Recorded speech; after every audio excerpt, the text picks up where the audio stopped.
Okay, ladies and gentlemen, we are here, and if you don't know why we're here, we're doing this live on Twitch, so you'll see some chat up here in this box, but we're going to talk about the roster grades that we gave everyone, and we gave everyone basically before WSOE, before the qualifiers, I believe, but then some teams weren't obviously set at that point, so we did it again for DreamHack qualifiers. So, here's the grades we had, and obviously some of these rosters do not exist. Or, there was more changes after that. But we're going to go over these rosters. And we're going to talk about what we thought they would do and what they did do. And maybe regrade them slightly if we want to do that. So let's go over NA's rosters first. And let's just go down the list here. We had G2. Chicago in, Kronovi out. I thought it would be a B. I thought it would be like a slight improvement. I would say my average is probably like a C+ on these. And I think... so far, we have seen that. I think the main issues right now are, Chicago, world-class player, played extremely well on the offensive side, but the chemistry was a little bit difficult to try and figure out for G2 throughout this season. So it was a little bit tough to find where Rizzo can fit into a team that has two super aggressive players and all that. Like Rizzo last season, obviously, was really good on the offensive side when he got the opportunities. He basically had zero opportunities this entire season. G2 still performed well. Obviously, they had a 6-1 league play. Their goal differential was not fantastic. They were relatively closer in their games than maybe even last season. But then they lose to Cloud9 and get the third seed going into the World Championship. I would say probably B is a good spot for it. If you're just grading on Chicago's performance, you would probably move that up to a B+. But because of the cohesion with the team, it just hasn't really seemed to be there. We'll go with a B for G2 for this season so far. So we'll keep it the same. Our guess was correct, I'm going to say. And there you go. EG. Let's move over to EG a little bit here. We thought it would be a C. And again, I said my average was probably a C+. So... a slight downgrade, I thought, was Chicago for Drippe, and back then everyone was like, you're crazy, but that's all the OCE fans, for sure. But Chicago has shown that he's a world-class player, and I don't think Drippe had a bad season. I think the first couple weeks, his defense, there was some glaring mistakes. I think that was basically cleaned up by the end of the season, but by the end of the season, there's just no offensive output coming from his teammates or any type of plays to set up Drippe. He still put in a lot of goals, but at the end of the day, no one else was really being that supportive on his team. I do feel like Kreptegy and Classics downgraded a bit this season. So I'm not going to say it was necessarily Drippe's fault. But, obviously that they didn't have the greatest of seasons. You could easily put this as a D because of what happened to them. But I'm going to go C-. I don't think it was necessarily Drippe. I could probably even go with C as well, where it was a slight downgrade from Chicago. But again, it just seems like they just couldn't really figure it out. They didn't move Drippe upfield a lot, which I didn't really like. He was usually their third man at times. And I felt like if he was maybe on the front lines, maybe different things could have happened. And we got fire trucks going by, or police cars, whatever. So it was kind of difficult to tell... what's the exact issue here? But for EG, we'll go a C- for now. It could be a C as well. I don't know. We'll go C- because obviously it was a downgrade in performance. But Drippe himself, once again, I don't think was necessarily the biggest issue. I think some people thought he would come in, though, and, really shock the world in NA. And I didn't have those thoughts. So I'm not too surprised on what happened. He played well, but his team didn't, if that makes sense. I don't know. So I'm going to go with a C- there. Moving on to FlyQuest, which is now obviously Rogue. This roster, I was very high on before any of the season began, and then their offseason was absolutely miserable. But hey, they made it to the World Championship by the end. I wouldn't go an A, though, at this point. I'd go a B. They had one good weekend. We'll see if that changes as it goes forward. But I would give Rogue a B so far. I think the Kronovi in was a good move. It's just I still question them getting rid of Prime, and I thought they lacked a lot of offense because there was no Prime Thunder. And they had a bad season. They went 2-5, but hey, they made the World Championship. They made a run over one weekend, and I would have to say so far, this roster move has been a B. Obviously, they made the World Championship. They overperformed from what they did last season. But last season, honestly, like if FlyQuest played EG last season to make it to the World Championship, I think FlyQuest would have been in as well. So Rogue kind of got the benefit of the new playoffs because they would have had to play Cloud9, and I don't think they would have beat Cloud9. So they got a slight benefit there. And if it was old playoffs, we'd be talking like, yeah, Rogue had a kind of crappy season. So only going to give it a B for now. We'll see how they do at the World Championship. They have a tough seed, so we'll see what happens there. But for now, I'll give it a B. I think Crow played exceptionally well throughout the season, but I still feel like they lost a little bit because of that Prime move. All right, moving on. What else did we have here? Ghost. Zane out, Illusion in. So when I was talking about this back before DreamHack qualifiers was literally replacing Zane with anyone, I thought would be a very good roster move. No offense to Zane, but I did feel like he was outclassed the past 2 seasons in the RLCS. So I thought it would be a good move no matter what. My question was, is Illusion the right call? And for the first 3 weeks, it didn't look like the right call, that's for sure. But then he picked it up towards the end. I still am not completely sold on Illusion. Like, I think even in his best weeks, there was some, like, kind of, like, easy plays that he was messing up here or there. Or just touches that were going awry that maybe some of the other players wouldn't. And again, when you could literally pick up anyone because you're an RLCS team, whoever you pick up is going to be scrutinized a ton because literally you could have picked up anyone. But this B+, I think, doesn't really do justice. I think B+ was maybe too positive because at the end of the day, they had a miserable first 3 weeks. They finally started picking it up, but at the end of the day, they still came in 6th, right? So they didn't do that much better. I do think the team is better than with Zane Jackie, and they have more opportunities, but I think the grade will have to go a little bit lower because, again, another disappointing season for Ghost where they get another 6th place finish, and things started to click towards the end, but I still don't like how Ghost always plays defense first, and then they just hope for some offense. I just don't like that, and it seems to be the same way that they've always been. And so I want to see them maybe change it up a little bit more. Like, instead of bringing someone in and making them play your style that you've always played, bring someone in and adapt a new style with that new player, if that makes sense. So we're going to go with that. The other thing, there's no other roster moves that I had on this list, so we'll just keep it at that. We'll leave it to the RLCS teams only for this side, because obviously the bottom side of this was, it got a little crazy towards the end there for the rival series. So these are my new grades for the roster moves that were moved into the RLCS. And I didn't miss anyone, right? Yeah, C9 Energy was say, Splice Bread. Yeah, so we're good. All right, moving on to Europe. I should probably call this Europe roster grades. Gamer is having a good old time. Good old time. Illusion brings more attack to his teammates. I guess. Like, they didn't use him that way for a really long time. Towards the end, during his week 4 and 5, he was getting there, obviously, but they still were not scoring a ton of goals.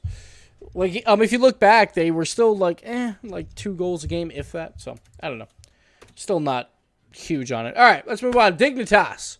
K-Dop out, Yukio in. I gave this a C- before DreamHack. Obviously, at DreamHack, they proved me wrong, but then they proved me right, I guess, going throughout the season. I think this one, again, this move, in itself, I don't think was as bad or maybe not as bad. Like, I thought it would be, roughly around what Yukio did throughout the season. My biggest issue was Violent Panda and Turbo just had really, really bad seasons. Just mechanically bad seasons. So I think that was a major, major issue there. So for this, it's hard to grade again because it's if you are you grading the whole team or are you grading the player? But we'll go with D+ for this one. Obviously, they fell from grace. Normally, Ds don't have pluses and minuses, but on mine they do. So we'll give it a D+. I don't think Yukio was necessarily the problem, but obviously was not the solution either, if that makes sense. I don't know. All right. Now we got flip side, so we'll go TBR for the bricks. Yukio out, speed in. I thought it'd be basically average. It wouldn't really change anything. And again, I feel like this team, like Speed didn't have a good season. Let's put it that way. Speed didn't have a good season. Mystic, though, also very inconsistent throughout the season. He had like one good series, I feel like, that was like really, really good, and everything else was just like meh. Cooksier was carrying hard. It was very similar to the old flip side, but this one will have to go a C- because this didn't work out. Speed didn't play that well, and also that Orlando trip really hurt them because I feel like if they beat Triple Trouble that week, who knows? Maybe they do something different. But the Bricks, obviously not a great season for them, and they're going to the promotion tournament. So similar to EG on the other side. All right. Next up, we got Vitality. We said this would be a B+, and my one issue why I didn't give this an A was just like they have to figure out first their double commits. They absolutely did that. They looked like the best team in the world at times. This past regional championship, they didn't really do all that well, but for the most part, this team has looked extremely strong with K-Dop, and that's mostly, I think, kudos to Fairy Peak. He's playing that defensive role, like allowing K-Dop and Scrub to just work that offense, and then Fairy Peak comes in from time to time. And that's completely different from what he did last season, where he was the playmaker and doing a lot of double commits and triple commits. So I think it's more that Fairy Peak has changed his role to accommodate K-Dop than maybe K-Dop even coming in. Because I honestly think when we talk about like MVP and all that stuff for the season, like we talked about this earlier, like I think K-Dop was the least valuable player on his team for league play. Like obviously for the regional championship, he really stepped up. But like I thought Scrub was the better player between Scrub and K-Dop as like a very similar role on that team. Like Scrub did it better. And then Fairy Peak, I think, was more valuable because he facilitated those roles to be that powerful. But that doesn't mean K-Dop had a bad season, obviously. Played amazing, just in terms of value. You know, maybe not as much, but still fantastic roster move there. And it's K-Dop, you know. He wins. That's what he does. We'll see how they do at the World Championship. Next up, Mouse.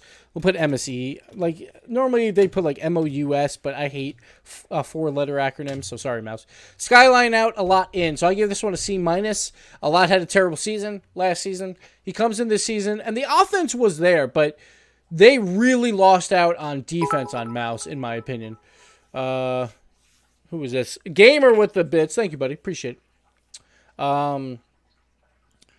So Skyline was more of that defensive backline for Mouse, and it allowed Tigray to play more offense. And I honestly thought one of the worst performances for the RLCS this season was Tigray on defense. I thought, like, as a third man, he would challenge poorly. He would just make a lot of mistakes on defense, and I feel like that was just not his natural role. Like, I think he's much better on the offensive side of the field. The problem is they all wanted to play offense, and they all just kept attacking everything, and they would allow wide open nets to happen as well, on top of the Tigray bad defense when he was playing that third man role.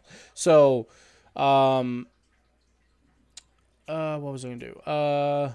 Yeah, so, like, I don't think, because a lot had a great season, that it's necessarily, or a great offensive season, it doesn't mean he necessarily had a great season overall. And obviously, Mouse only got one win. So I think C- is fair here. Like, I don't think anyone was expecting much from Mouse, even if they did keep Skyline. Like, I think if they kept Skyline, it probably would have been a similar result. But I'm going to go C- because I think it's a slight downgrade from what they had last season, just because of how they, tactically, how they played. But moving on. We'll go over to Red Reserve, which is now Triple Trouble. So go from RR to TT. And they had Speed out, Casio in. Like, I gave this a C. I wasn't sure how it would work out, just because I felt like Triple Trouble had a lot of cohesion on their old team, which made them so good.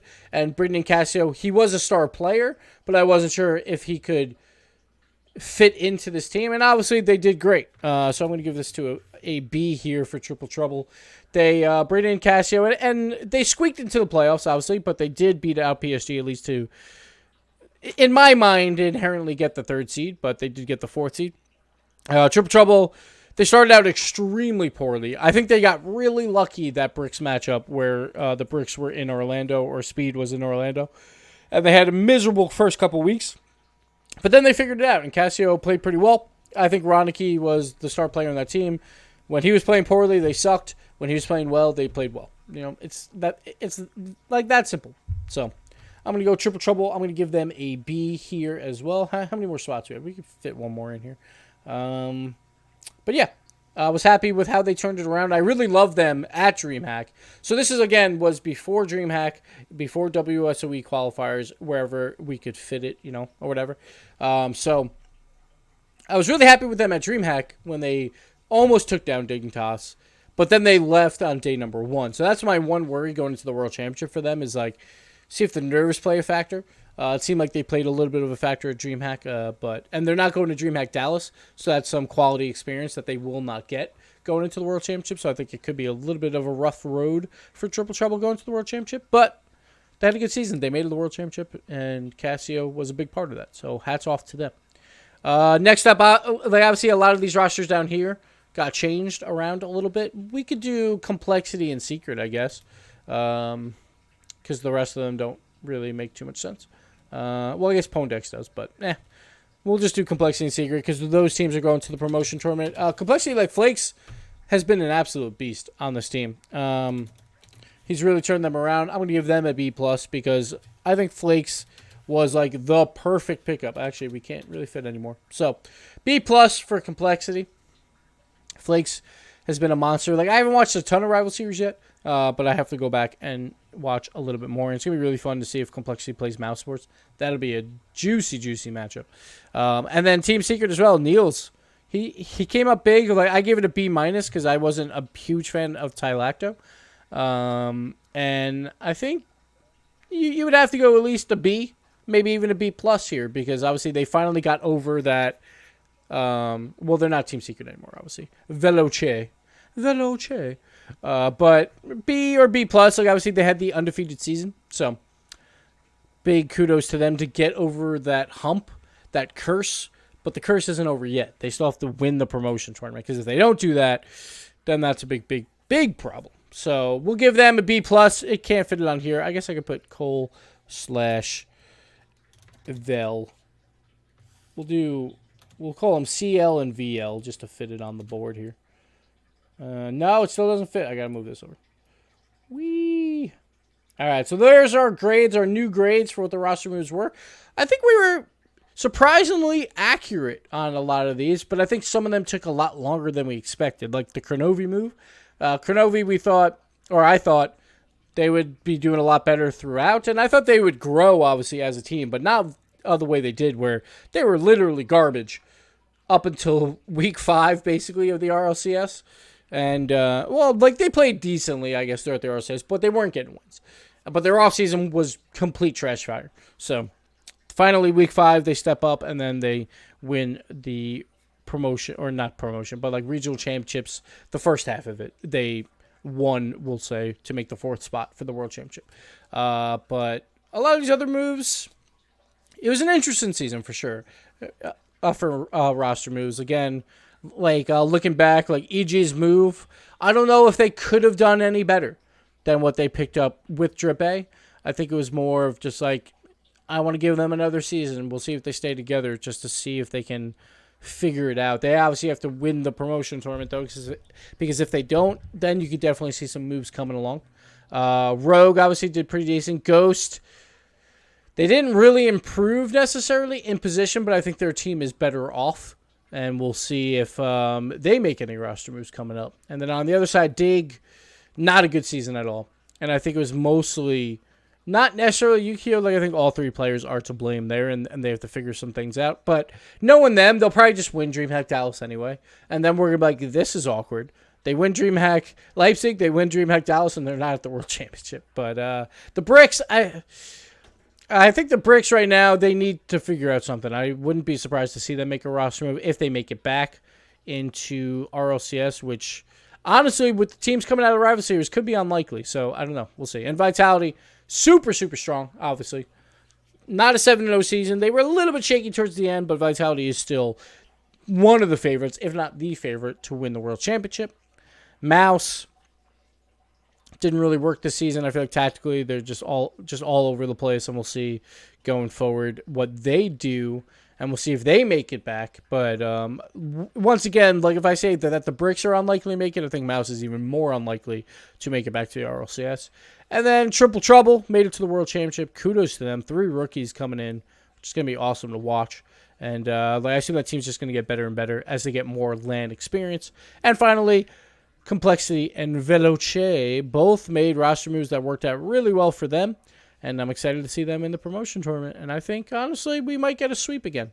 It might be a sweep to see who comes into the RLCS. But we'll have to wait and find out. This has been our updated roster grades and just kind of just talking about the rosters and what happened throughout the off season. Thank you guys for watching. And yeah. Bye, YouTubes. Goodbye. Goodbye. All right. We'll answer a couple questions here before we switch off. Why not? Because people are asking questions. Let's see. What about CLG? Are they making a comeback? I don't know if CLG will ever come back to Rocket League. Hopefully. That'd be nice. I really hope Cux gets to stay in RLCS. He's still a beast. I think Cux is an interesting one because if they do get relegated, I think maybe a team takes a chance on him, but he's been known to be hard to play with, so we'll see. Not necessarily like attitude-wise, it's just more of like how he plays the game. Do you think with Crow instead of Rizzo, G2 would be better or worse? That's tough. I think for this season, I think they would have been better. But if you asked me that before the season, I would have said no, because I thought Rizzo was the better player in terms of like he can do some crazy things on the offensive side. But I think they're just really confused on how to use Rizzo right now. And I think with Kronovi, I think they would have figured that out a little bit quicker. That doesn't mean Rizzo can't figure it out. And then I think if they do figure it out with Rizzo, it might have been the better call. We'll have to see. How come there are more people in EU than NA? Oh, you just mean teams or whatever? It's just whoever made roster moves. And let's see. Don't you think Rogue played really well and the season would have looked different if they closed out EG in Game 5 and G2 in Game 5? I mean, sure. Like if anyone closes out something in Game number 5, things could have been different, but they didn't close it out. You know, it's like, sure, it could have been different, but I still think they were like fifth best at best throughout the season in my mind. I think Space Station probably was the better team for most of it, but like when it mattered most, Rogue took the win. So if C9 starts getting bad results at some point, could you see Torment replacing Rizzo on G2? C9 doesn't get bad results. That's the problem. I don't know. I don't know if Torment would leave Squishy and Gimmick. I think that's hard because I think JNAP Chicago, Squishy, Gimmick. I would give the slight edge to Squishy, Gimmick as a core. A very, very slight edge, but I think it would be a very similar team. And I don't know if Torment would take that chance, you know. And also, he's probably happy with Cloud9 as an org as well, so who knows. Do you think Pashy should replace Illusion on Ghost? Just have Pashy move over? Probably not. Like I don't even know if he's playing Rocket League all that much anymore. But I would have liked to seen like Prime Thunder or something come in there on Ghost because he has that dynamic offense that can kind of sway the tide there. We'll see how much Prime has been playing, obviously, in this offseason. It's always hard when a player leaves for a season just to know how hard they're working for it, you know? But do you think Mystic should step down and maybe play the sub? And if so, who would replace him? I think, honestly, both Mystic and Speed just kind of had really poor seasons, and I honestly don't know what to do with them. It's pretty difficult. But I could see a Mystic or a Speed getting the boot and then trying something new, or Cooksy or leaving. One of the two. Okay, that's going to do it for this video. We'll catch you guys next time. And yeah, now, bye, YouTubes. Bye.